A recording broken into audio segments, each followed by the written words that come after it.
Bonjour à tous, très heureux de vous retrouver pour ce LNDJ du jeudi 29 septembre. Un point sur les indices comme tous les matins.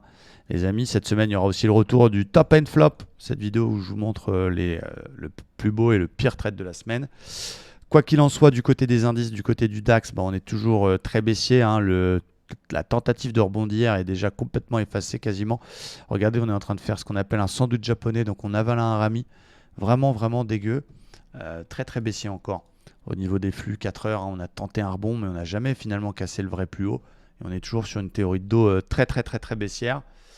Et on a quelque chose d'important en une heure. Regardez ce signal, c'est quelque chose que vous devez repérer, que vous devez connaître. Ici, le non-croisement des moyennes mobiles 20 et 50, c'est un signal très puissant de continuation de la baisse. Donc on est déjà pratiquement retourné sur les plus bas d'hier. Il y avait un petit plan sympa ce matin qui était le pullback sur le 61,8 cassé. Donc c'est-à-dire, je prends toute la hausse d'hier. 61,8. D'ailleurs, il y avait un beau double top ici, mais il fallait le prendre à 7h du matin.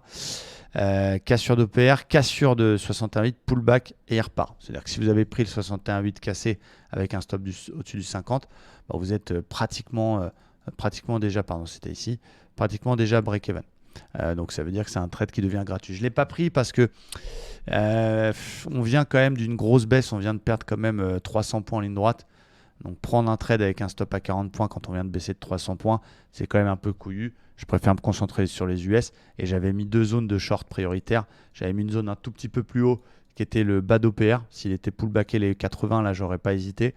Voire un tout petit peu plus haut le plus bas cassé précédent, les 150. Donc là c'est un peu cuit. Il faut vraiment faire attention au FOMO, à pas cliquer, à pas se dire j'ai raté la baisse donc je vais essayer de prendre la bulle à l'achat. Ou se dire je rentre quand même dedans. Vraiment se concentrer sur le beau. Donc là pour l'instant sur le DAX, je vois plus rien à faire, en tout cas pas d'ici le début d'après-midi. Du côté du Dow Jones, je vous remonte mon trade d'hier, je suis assez content. Donc j'ai pris un achat. J'ai pris un achat sur la cassure du 61,8 de la baisse de mardi. Donc il a pété l'OPR hier, il a commencé à partir en flux haussier, il a cassé le 61,8. On avait l'objectif qui était les 100%. Je suis sorti un petit peu plus tôt parce qu'à un moment donné c'était long, on est resté en position pendant 1h30. Donc voilà, quand j'ai vu que ça tournait autour du ratio de 2, je me suis cassé. Mais bravo à ceux qui ont gardé jusqu'au 100%. Il y avait un ratio de 3 à faire hier sur un petit achat contre tendance.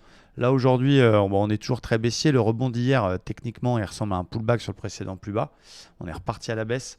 Bon, je reste attentif parce que le Standard & Poor's, lui, il essaie de sauver son support. Donc c'est lui le boss. Donc là, on va rentrer dans une phase compliquée parce que techniquement, ça reste très baissier, mais il y a des rebonds un peu violents. Et en plus, on a pas mal de discours de banquiers centraux aujourd'hui. On a le PIB aux États-Unis à 14h30. Donc on va avoir un peu de chamboulement.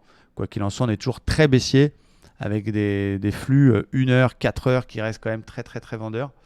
Je vais surveiller deux choses. Éventuellement, tenter une vente si jamais on finit par péter le 61 000 du rebond d'hier. Donc sous les 29 300, je ferai des ventes, par exemple cassure d'OPR par le bas, pour aller essayer de rechercher les plus bas d'hier. Si à l'inverse, il repart à la hausse, je ne vais pas acheter tout de suite. Je vais attendre qu'il repasse les 30 000. Pourquoi ? Parce qu'hier, il est venu faire un pullback dans ma zone. Donc ça veut dire que pour l'instant, cette zone, elle fait polarité. Donc elle a été support, elle fait résistance. Donc tant qu'on est en dessous des plus hauts d'hier, pas d'achat. Ça veut dire que je peux aussi vendre les plus hauts d'hier si jamais ça ne passe pas. Je ne ferai des achats qu'au-dessus des 29 940. Donc vente un peu risquée si on retourne tester cette zone ici vers les 800 et qu'on a un signal. Vente un peu plus dans le flux si on casse les 61,8 mais proprement, c'est-à-dire avec des petites vagues sympas et des petits rebonds entre temps, pas juste sur une accélération.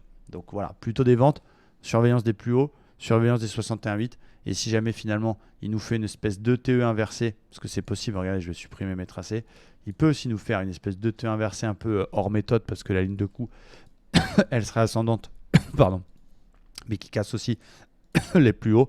Là oui effectivement ça veut dire que le marché il sauve les zones et il veut rebondir. Donc voilà, retenez ces zones là, ça et 61,8 du rebond d'hier qui sera à surveiller du côté du Dow Jones pour un 61,8 tout 100%. Voilà mes plans pour la journée, j'espère que ça vous aide bien ces petits LNDJ.